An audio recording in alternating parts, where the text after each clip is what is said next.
Terima kasih pemirsa, masih di Prime Market Highlight. Kejagung mengungkapkan pengadaan laptop di Kemendikbudristek dalam kasus korupsi pengadaan laptop telah dibahas dalam grup WhatsApp. Bahkan saat Nadiem belum dilantik sebagai menteri.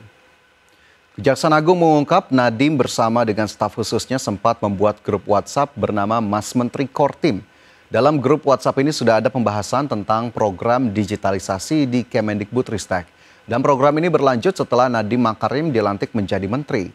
Dari fakta tersebut, Kejagung menyimpulkan bahwa rencana proyek digitalisasi telah ada sebelum Nadiem Makarim menjadi menteri.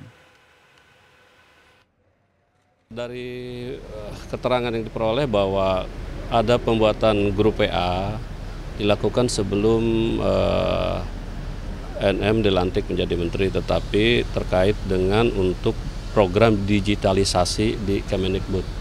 Itu aja. Inisiasi siapanya itu masih dalam pendalaman. Kalau untuk alasan pembuatan itu khusus untuk pengadaan berarti ya Pak? Ya. Sementara bahwa itu hanya untuk kegiatan nanti ke depannya untuk digitalisasi di Kemendikbud. Kejaksaan Agung belum menahan mantan staf khusus Nadiem Makarim, Joristan, yang sudah ditetapkan sebagai tersangka dalam kasus pengadaan laptop. Kejagung sudah memasukkan nama Joristan dalam daftar pencarian orang alias buronan Kejagung.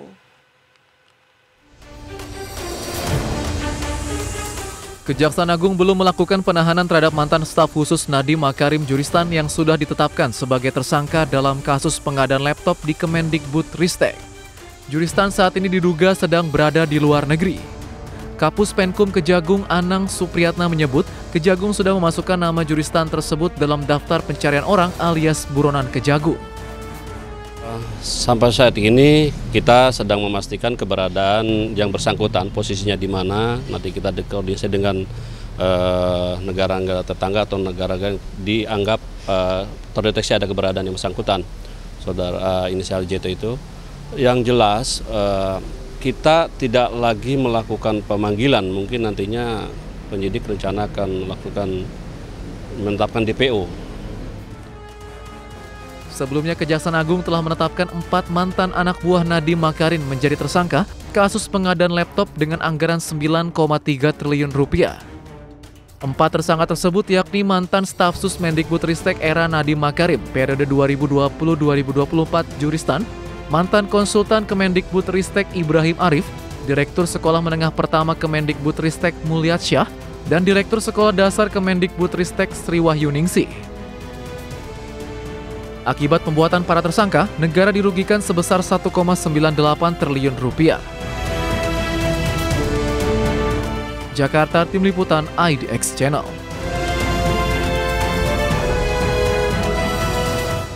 Sebelumnya mantan Mendikbudristek Nadiem Makarim menjalani pemeriksaan maraton selama hampir 10 jam di Kejaksaan Agung pada Selasa kemarin. Nadiem diperiksa untuk kedua kalinya dalam kasus dugaan korupsi pengadaan laptop yang merugikan negara 9,9 triliun rupiah. Usai diperiksa, tak banyak kata yang keluar dari mulut Nadiem Makarim. Nadiem hanya menyampaikan terima kasih pada jaksa yang memberikannya kesempatan untuk menjelaskan kasus tersebut.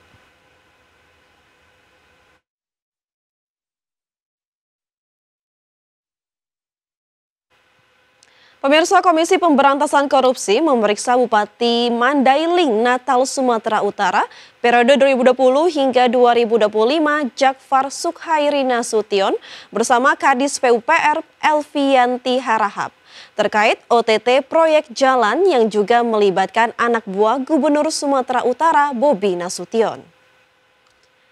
Pemeriksaan Jakfar Sukhairi Nasution dilakukan KPK di kantor BPKP Sumatera Utara.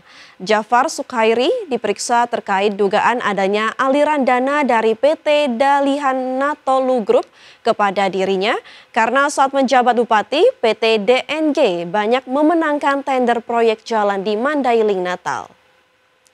Selain memeriksa mantan bupati, KPK juga memeriksa Kadis PUPR Madina Elvianti Harahap setelah 2 pekan sebelumnya KPK melakukan penggeledahan di rumah pribadi Kadis PU dan kantor dinas PUPR Mandailing, Natal.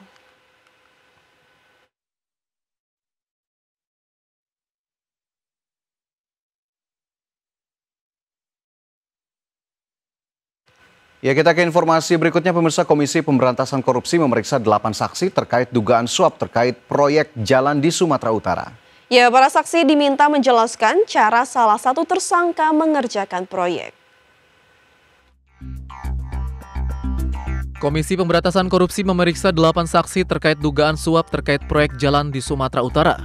Salah satu saksi yang dipanggil yakni mantan Bupati Mandailing Natal, Muhammad Jafar Sukhairi Nasution.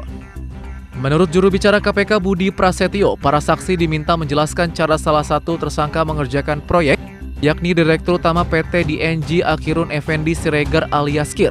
Pasalnya, proyek yang dikerjakan tersangka ada di wilayah Mandailing Natal. Sebagian saksi yang dipanggil juga diminta menjelaskan temuan penyidik terkait perkara ini. Kita melihat perkembangannya, tersangka lainnya ya, Saudara Kir yang ternyata juga ada bukti-bukti yang menunjukkan yang bersangkutan juga melaksanakan proyek di tempat-tempat lain dan ada petunjuk juga terjadi adanya dugaan tindak pidana korupsi dalam proyek-proyek tersebut. KPK menetapkan 5 tersangka atas proyek jalan di Sumatera Utara, yakni Kepala Dinas PUPR Provinsi Sumut Topan Obaja Putra Ginting, Kepala UPTD GN Tua Dinas PUPR Provinsi Sumut Rasuli Effendi Siregar, PPK pada Satker PJN Wilayah 1 Provinsi Sumut Helianto, Direktur Utama PT DNG M. Akhirun Effendi Siregar, dan Direktur PT RN M. Raihan Dalusmi Pilang. Dalam kasus ini, tersangka pemberi menjanjikan suap 10-20% dari nilai proyek yang diberikan sebesar 231,8 miliar rupiah. KPK menduga dana yang disiapkan untuk menyuap mencapai 46 miliar rupiah. Jakarta, Tim Liputan IDX Channel. Ya, pemirsa, sepertinya kasus korupsi di Indonesia ini masih terus terjadi akhir-akhir ini, apalagi tadi ada berita yang terkait pengadaan itu laptop Chromebook maksud kami ya, di mana Menteri Nadiem Makarim, mantan Menteri Nadiem Makarim itu diperiksa, setelah diperiksa 2 kali oleh pengadilan dan juga sudah ditetapkan 4 tersangka ya saat ini, di mana nilai kerugian negara ini cukup besar juga ya, 9 triliun rupiah, dan ini miris ya, di mana harusnya digitalisasi itu memberikan manfaat bagi Indonesia, malah ada saja ya oknum-oknum jahat yang memanfaatkan tersebut. Ya, kita tunggu bagaimana kemudian kelanjutannya, karena memang Nadiem sepertinya masih terus melanjutkan pemeriksaan. Pihak Kejagung juga sudah sempat menyebutkan bagaimana kemudian dilakukan oleh mantan staf sus dari Nadiem, dan yang membuat saya tercengang adalah keempat tersangka yang sudah ditetapkan, 3 diantaranya adalah pejabat tinggi dari Kemendikbudristek. Ya, kita harapkan ini tidak terjadi lagi, dan tentunya pemberantasan korupsi masih harus terus kita dukung agar kemudian bisa berlanjut dan meminimalkan apa yang kemudian bisa dilakukan oleh oknum-oknum yang memang merencanakan hal-hal jahat terkait dengan korupsi.